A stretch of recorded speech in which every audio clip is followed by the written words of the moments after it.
going to introduce our panelists a little bit, and then we're going to get started.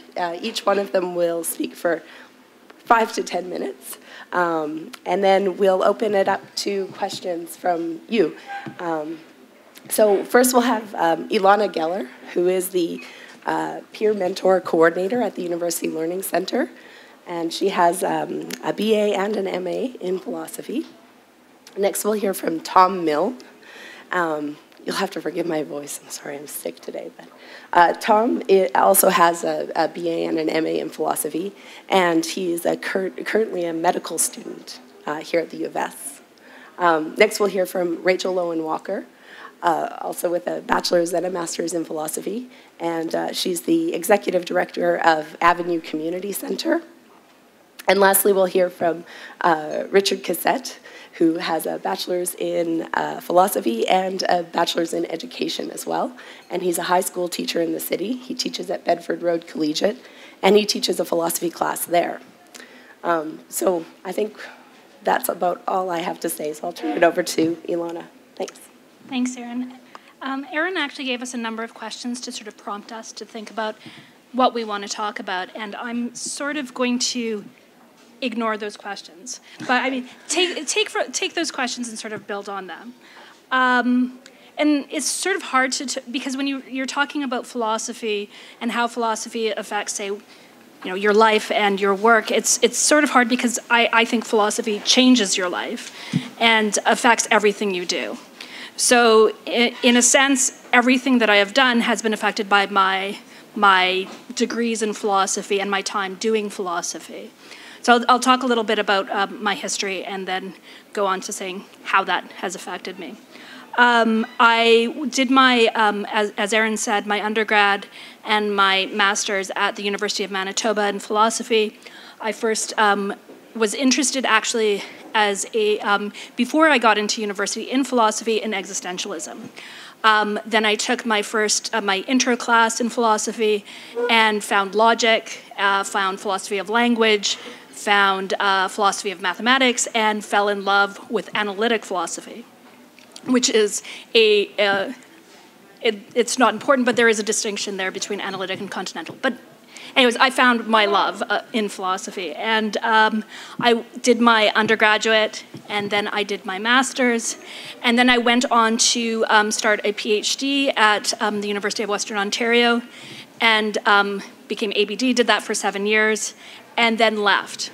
Now, I never finished my dissertation, but I do not regret any moment, anything about doing those 7 years. I was paid to do something I loved, and I think that it was possibly the best 7 years of my life.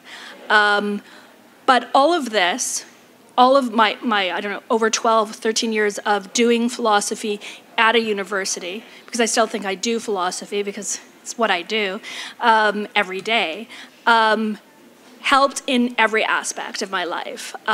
Once I decided to leave academia or leave the, no longer wanted to become a professor, I got a job in the government, in the federal government, and noticed that I was much better at reading policy and coming to conclusions, interpreting policy, than virtually anybody else there. And I think that what, in that regard, what philosophy did for me was help me able to parse information. It helped me be able to read complex information, interpret that information, and come to conclusions. We do that in every philosophy class, but I think that a lot of people don't realize how we do that in everyday life, in virtually every job that you do. So in my government, I also had a government job in the federal government, and basically it was the same thing. Reading policy, understanding policy, interpreting policy, and making arguments about how the policy relates to specific situations. And while that is clearly an example of how philosophy, since philosophy is argument-driven, how that would be relevant. I I currently work as the peer-assisted learning coordinator at the University Learning Center, and a lot of what I do, other than organizing and bringing people in, is conceptual. And without those years in philosophy, thinking and coming up with ideas and arguing about ideas, I don't think I would have been as good at conceptualizing various different things in my position. And also talking one-on-one, because what I do on a daily basis is talk with students, talk with peer mentors about ideas. And that is what I do in my position. And that is what you do in philosophy. In my everyday life, I think I would have been I would have been bored a lot of the time if I hadn't done philosophy, because philosophy just gives you the ability to think about anything at any time. So I can entertain myself. I'm clearly pregnant, and I've been waiting for hours at doctor's appointments, and all I do is think about ideas, think about arguments, and entertain myself. And so basically, to sum up, I think that the value of philosophy is that it affects everything in your life.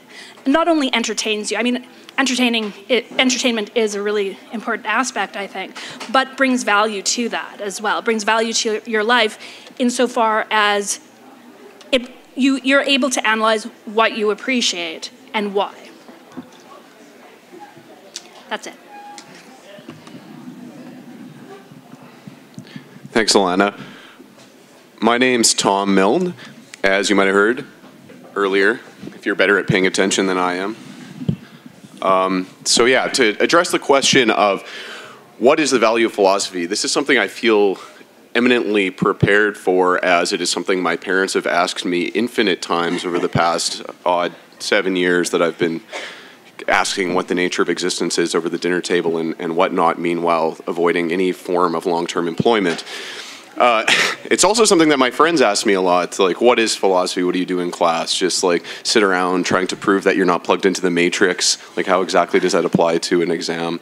But, you know, for anyone who ever asks me what the value of a philosophy degree is, or questions if there is value in philosophy, I can often put that question to rest when I make them a latte after my 4 years of experience working in various coffee shops with my philosophy degree. I'm just kidding.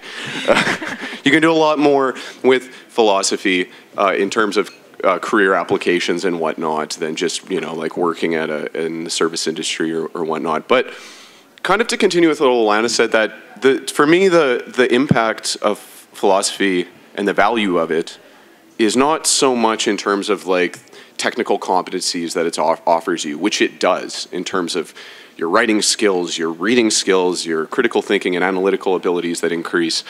But for me, it is really very much the aspect that can change the way you think about yourself and the world around you in a very profound way.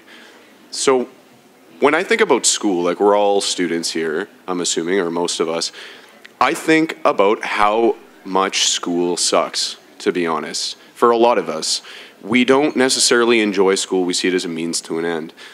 But I can't help but have these memories that some of my best memories growing up as a kid were with my friends and I, many who ended up, you know, dropping out of high school, developing substance dependencies, you know, by no means all scholars, but at one point we all wanted to be paleontologists. At one point, all my friends knew the Latin names for the dinosaurs.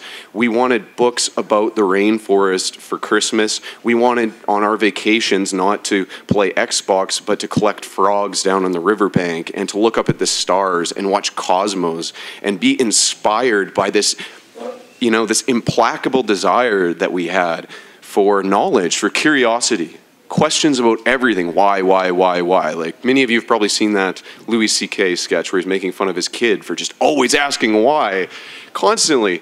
And I feel like for me, there was a point where asking why, having that passion about myself and about the world, no longer became something that was encouraged in school. School started to suck. It started being about memorizing enzymes in the Krebs cycle and getting higher grades than my peers so I could get into a good school and whatnot.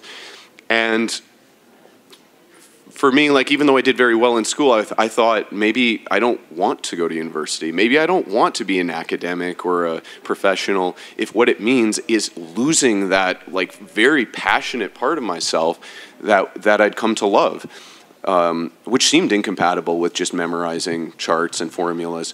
So when I randomly took a philosophy class in first year, philosophy was kind of like telling me that I didn't have to grow up. I didn't have to grow out of that kind of obsessive questioning.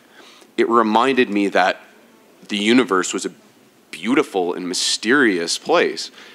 And it really spoke to the side of me that wanted to know about everything. I wanted to know about math and physics and what is the nature of reality and what is time travel possible, and I wanted to know questions about, like, is there a God, is there an afterlife, and what would that even mean if those concepts were legitimate?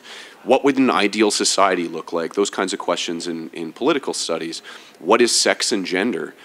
Is love something real, or is it just really reducible to some sort of arbitrary cascade of neurotransmitters and physiological processes?